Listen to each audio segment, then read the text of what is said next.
All right, let's get right into it. There is a completely legal tax strategy that the wealthiest people use.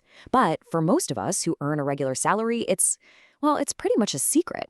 It's called buy, borrow, die. And we're going to break down exactly how it works and, more importantly, why it matters to you. I mean, you've been there, right? You see that top line number, your gross pay, and then you look at what actually lands in your bank account and you just think, where did it all go? Well, what if I told you that gap isn't the same for everyone? The system is built to treat different kinds of money very differently. Let's just put a number on it to make it real. If you're earning £80,000 a year, which, by the way, puts you in the top 5% of earners in the UK, you are paying around £26,000 in income tax and national insurance. That's a huge chunk of change. That's a deposit on a house in many parts of the country. Just gone, vanished, before you've even had a chance to think about spending it. And that really gets to the heart of the issue, you know? If your main way of making money is earning a salary, the tax game is kind of rigged against you from the start. It's designed to take its cut first, and it's a very, very hard game to win if you're only playing by those standard rules. Think about it like this for a second. For a lot of people earning a decent salary, say between 50 and 100 grand, you're basically working from January all the way through to the end of May just for the tax man. That's almost half the year. 5 full months of your hard work, your effort, gone straight to taxes. So this really shows the two different worlds we're talking about. On the left, that's most of us, the salaried earner. You earn money, it gets taxed immediately before you even touch it, and then you spend whatever's left over. But on the right, while the wealthy are playing an entirely different sport, they focus on buying assets, things that grow in value. Then they live off money borrowed against that growth. Do you see the crucial difference? No big salary means no big income tax bill. Let's just follow £1 that you earn. So you earn a quid. Boom. Before you know it, income tax and national insurance have sliced that down to about 60p. Then you go to the shops to spend it, and VAT on most things takes another 20% chunk. So that 60p now only has the spending power of about 48p. And that's before we even talk about all the other taxes like fuel duty, stamp duty, council tax. The list just goes on and on. It's a system that just keeps taking from people who earn and spend. And if that wasn't enough, there's this little stealth tax called fiscal drag. See, the government has frozen the tax thresholds until at least 2028. But prices and wages, they haven't been frozen. So even if your pay only goes up with inflation, you're not actually any richer, but you're silently getting dragged into higher and higher tax brackets. It's an invisible tax rise. And the scale of this is just wow. The Office for Budget Responsibility reckons this freeze is going to pull an extra 4 million people into paying higher rates of tax. 4 million! And the craziest part? It's all happening without a single tax rate officially changing. It's happening in the background. So that's the reality for salaried earners. But there's another way. Let's look at how the wealthy play this game because it all comes down to one massive mental shift. It's not about earning more. It's about owning more. It all boils down to these 3 pretty simple principles. First, they avoid big salaries because that means big income tax. Simple. Second, they pour their money into appreciating assets, stuff that grows in value, like property, stocks, art, you name it. And third, and you have to get this is the most important one, they do everything they can not to sell those assets. Why? Because the second you sell, you create what's called a taxable event. You've basically just sent a letter to the taxman asking for a bill.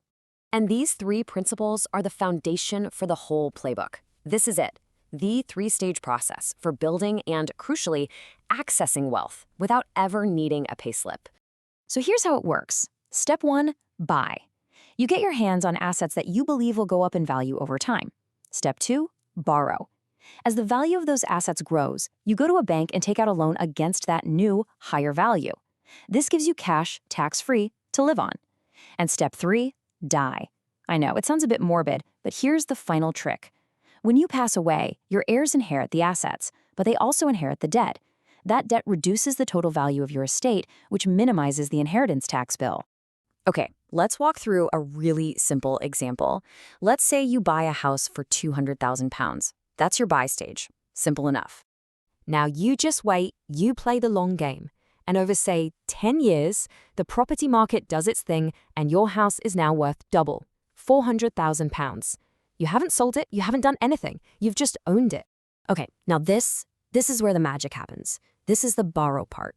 You go back to the bank and say, hey, my asset is now worth £400,000. They'll happily lend you against that new value. So maybe you take out a new, bigger mortgage for £300,000. You use £150,000 of that to pay off your original loan, and you walk away with £150,000 of pure, tax-free cash in your pocket. Because you never sold, there's no capital gains tax, and because it's a loan, it's not income. This is the key. This is the sentence that underpins this entire strategy. So you really have to let it sink in. A loan is not income. You do not pay income tax on borrowed money. It's the golden rule. And look, this isn't some niche theoretical thing. This is happening all the time at the highest levels. When Elon Musk wanted to buy Twitter, he didn't sell billions in Tesla stock and face a massive tax bill. No, he borrowed against his shares. When Adele buys a $50 million house, she takes out a mortgage. Why? Because the interest payments are way, way cheaper than the tax bill she'd get from selling other assets. And Jeff Bezos, for years, paid himself a tiny salary of around 80 grand, while his real wealth, billions of it, grew quietly inside his Amazon stock. The numbers are bigger, but the playbook is exactly the same. So the big question is, okay, that's great for billionaires, but how can any of us apply this? Well, you don't need millions to start. It begins with just changing your mindset, your whole way of thinking about money and wealth. A massive part of this is just completely rethinking the idea of debt.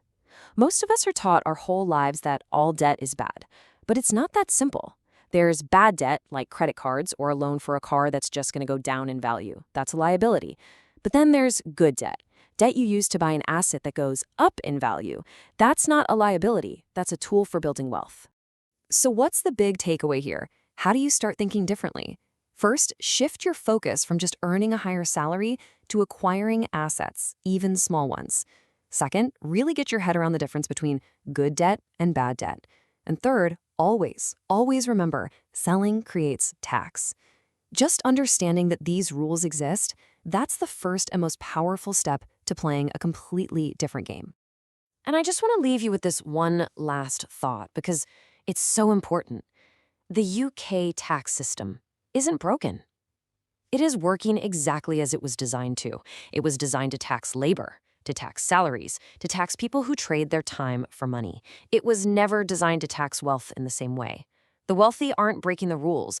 They are using the rules exactly as they were written. And understanding that, that's how you start to see the whole game in a new light.